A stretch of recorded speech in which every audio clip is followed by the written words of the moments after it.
The milling process begins with an outer contour. Using G41, cutter radius compensation, and G1, the tool moves evenly along the left side of the raw part. Next, 2 rectangular pockets are milled using the G72 cycle. Here, the tool works in steps to precisely shape the pockets. After that, a star-shaped contour is milled. First, the tool follows a short arc counterclockwise, G3 with radius 4, followed by a longer arc clockwise, G2 with radius 6. This combination is then repeated 3 more times until the contour is closed. Finally, a G1 command ensures that the center of the contour is also milled.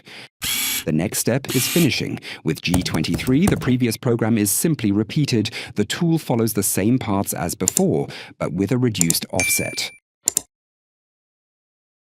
Then, the ball end mill is finally used.